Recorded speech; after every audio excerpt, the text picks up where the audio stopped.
Bonjour et bienvenue sur le podcast La Culture en Action. Je suis Hélène de Saint-Front, harmoniste d'entreprise. Et nous, ce dont on rêve, c'est de voir partout des entreprises qui ont de la personnalité et qui l'assument. Parce que oui, quand vous rencontrez quelqu'un, vous aimez qu'elle ait quelque chose de spécifique. Nous, c'est pareil, on aime les entreprises qui ont une culture forte et qui la mettent en œuvre. Parce que c'est ça l'harmonie. Et alors Voltalia, c'est un excellent exemple. C'est ma découverte coup de cœur de l'année dernière. Quelle énergie positive dans cette boîte. Ça tombe bien, Voltalia est justement un acteur montant des énergies renouvelables dans le monde. Alors aujourd'hui, on accueille Anne Borfiga, secrétaire générale de Voltalia. Anne Borfiga, avec son sourire, son humour et sa pêche, elle est tout à fait à l'image de Voltalia. C'est donc un plaisir de travailler avec elle, même en virtuel.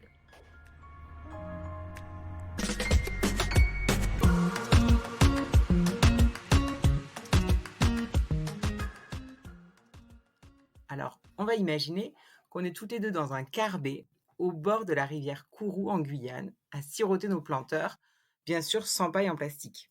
Ça te va, Anne ? Bonjour Hélène et bonjour à tous. Bah oui, c'est une superbe introduction, ça me va très très bien. Alors, allons à la découverte de Voltalia et on va commencer avec un portrait chinois. Alors, Anne, pour nous raconter l'histoire de Voltalia, si Voltalia était un pays, ce serait lequel et pourquoi ?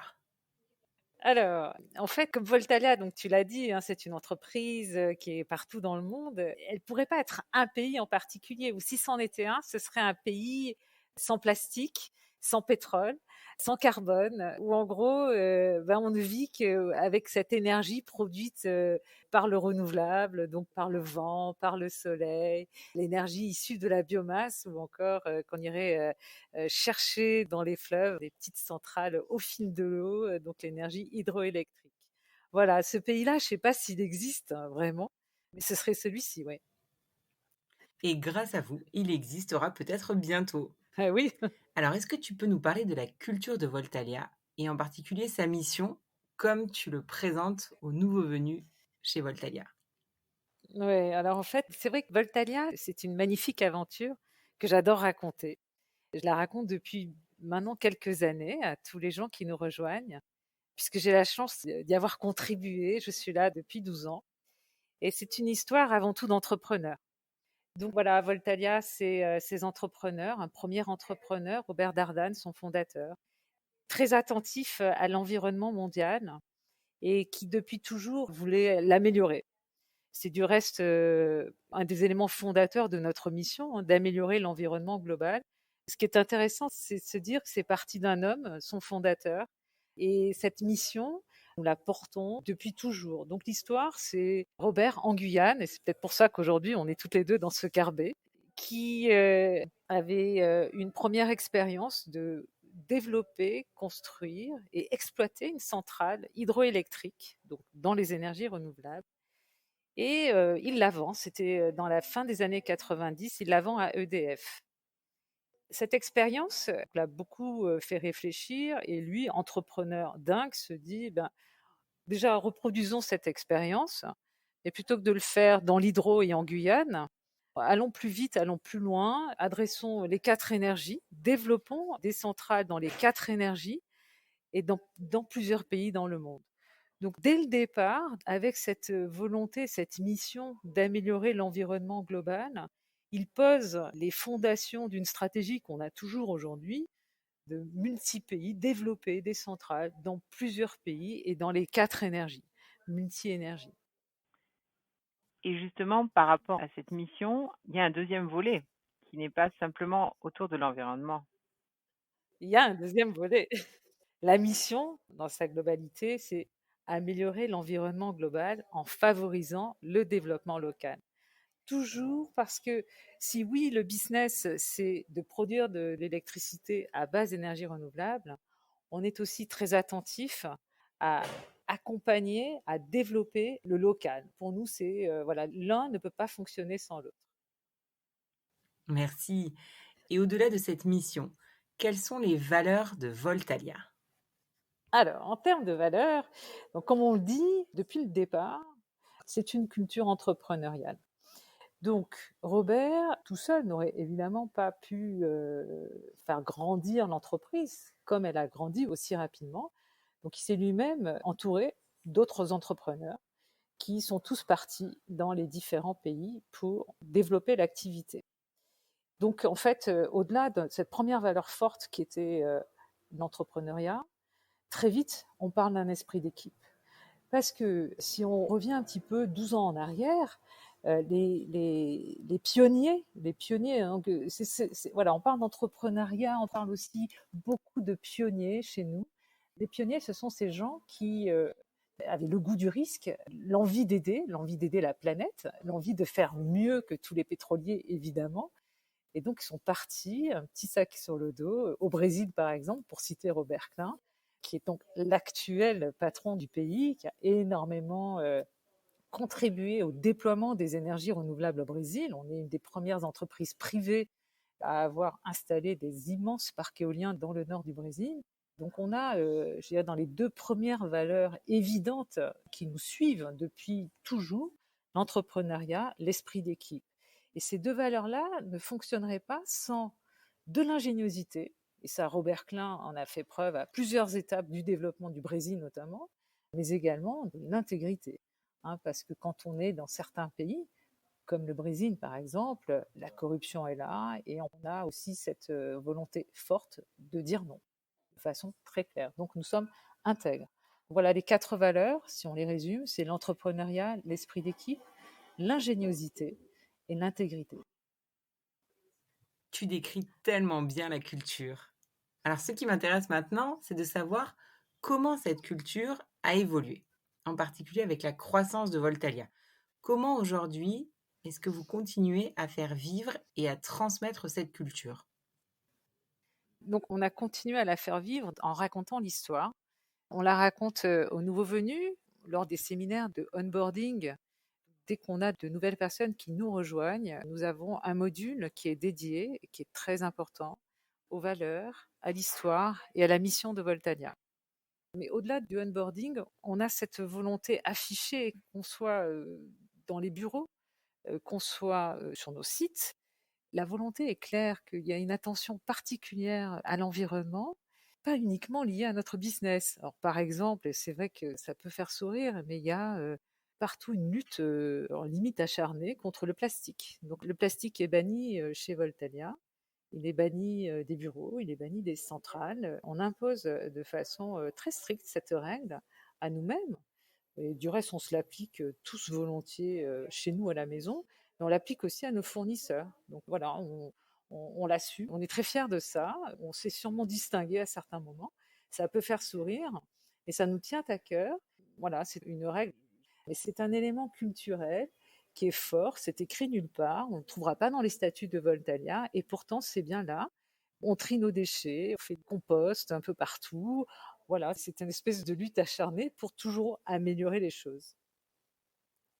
Justement, maintenant que vous êtes partout dans le monde, avec du coup des cultures qui sont très différentes, comment est-ce que vous avez fait pour intégrer les différentes cultures des pays?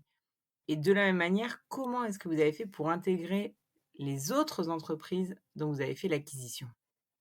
Alors cette intégration, je dirais qu'elle est avant tout portée par l'équipe dirigeante. Donc il y a une volonté d'exemplarité. Donc les dirigeants eux-mêmes véhiculent en permanence dans leur discours la mission et les valeurs. Donc on voit très vite qu'à tout moment, en fait, on s'assure qu'on est toujours aligné avec nos valeurs. Ça vient de l'équipe dirigeante et ça descend naturellement au niveau des managers. Donc très vite, tout le monde, quel que soit le pays, alors nous, on est organisé en matriciel, donc notre organisation favorise ça aussi, dès lors qu'on est avant tout en matriciel sur des lignes de métier. Donc une ligne de métier, elle va ratisser l'ensemble des pays de la ligne de métier. Donc quand vous avez une réunion d'équipe, par exemple de l'équipe ONM, elle va rassembler l'ensemble des managers de tous les pays de l'équipe ONM qui vont entendre évidemment le même discours d'un dirigeant passionné par l'environnement qui, quand on l'écoute, on va le citer, Pierre Jérôme Desmarquet, aura lui aussi toujours dans son discours une attention particulière aux valeurs et à la mission. Donc de façon très naturelle, quel que soit le pays dans lequel on travaille chez Voltalia, la culture redescend très naturellement. J'entends là une notion importante qui est celle de l'exemplarité. Aujourd'hui, cette culture dont tu parles, elle semble vraiment portée et incarnée par les dirigeants de Voltalia. Qu'est-ce qui explique qu'elle a autant d'importance pour vous? Alors là, celle-là, je sais pourquoi est-ce qu'ils sont aussi engagés? Je pense qu'on touche aux personnes directement. Je pense que les gens qui rejoignent Voltalia viennent pas là par hasard. Donc il y a des convictions fortes dans chacun d'entre nous. Donc c'est intrinsèque, c'est du non-dit, hein, c'est de l'attitude.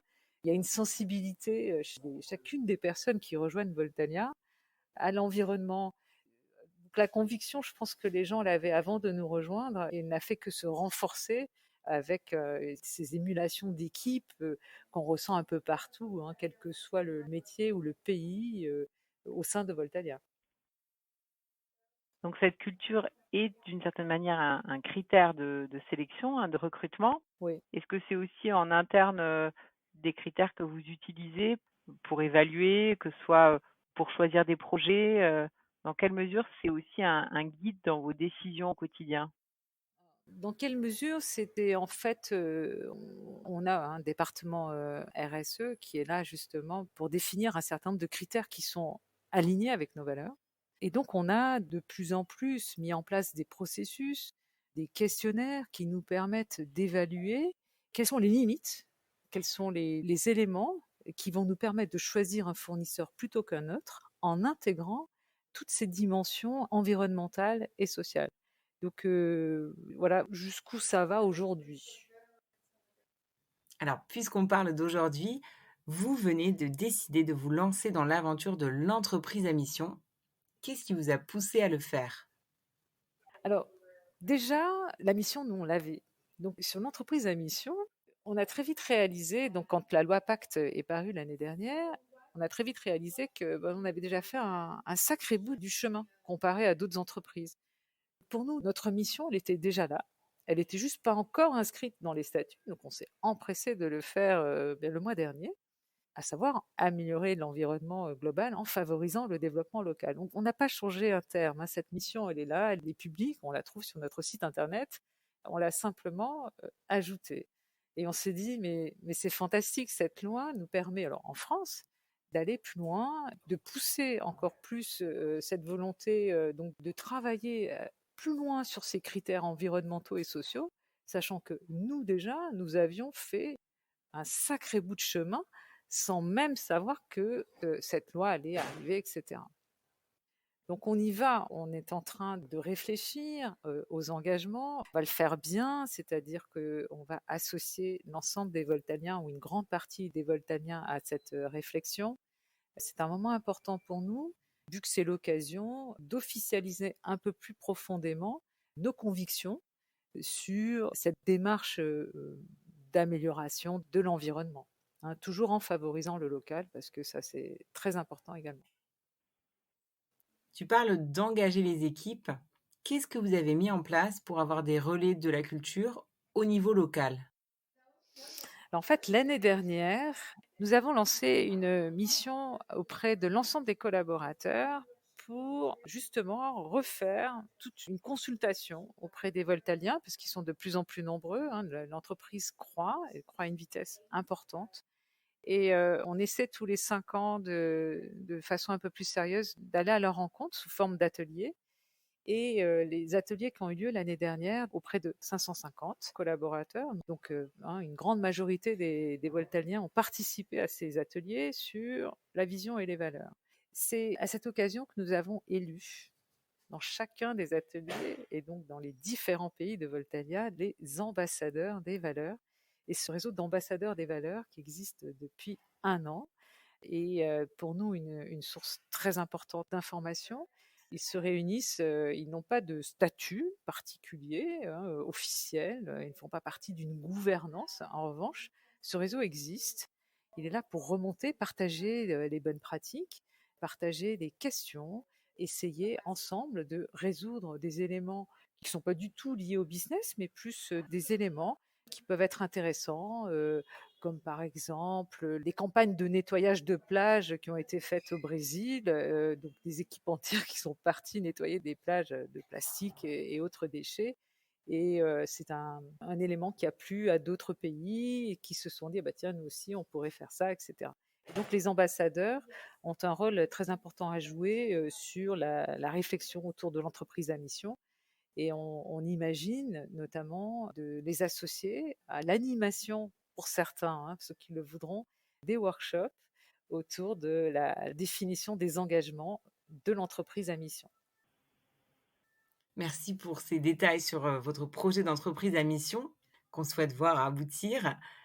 Quelle est selon toi, d'une manière générale, hein, en parlant à d'autres entreprises, la clé pour faire vivre une culture d'entreprise sur la durée?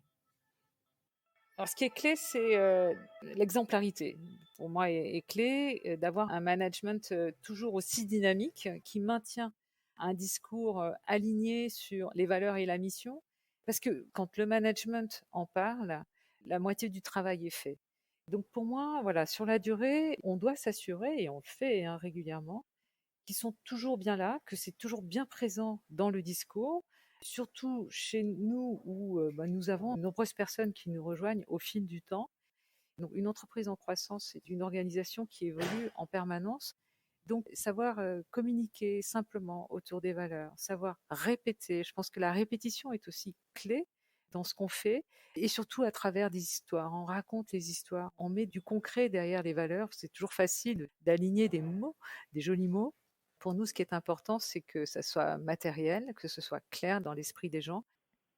Donc en conclusion, hein, pour moi, voilà, ça c'est l'élément le plus important, un management dynamique. Et au-delà du management, dès que l'occasion se présente, on renforce la communication.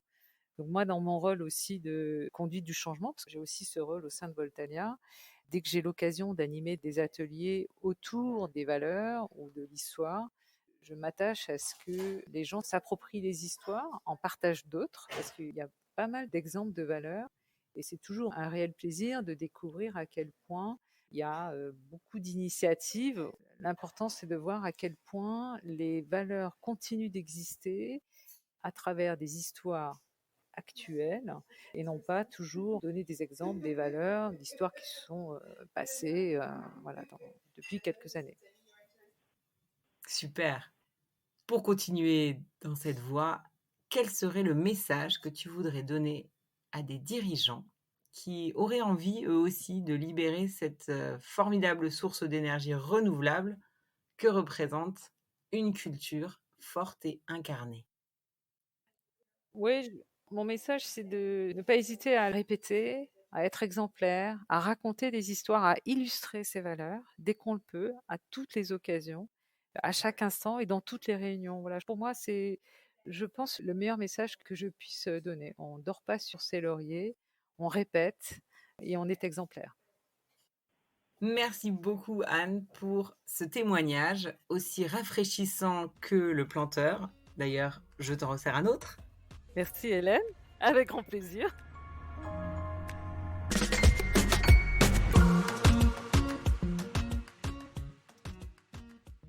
Je souhaite donc à Voltalia de continuer à rayonner. Et pour vous tous, auditeurs, j'espère que vous avez été inspirés par ce témoignage. Et si vous voulez en reprendre, on vous en sert à volonté sur les autres épisodes du podcast La culture en action. À bientôt!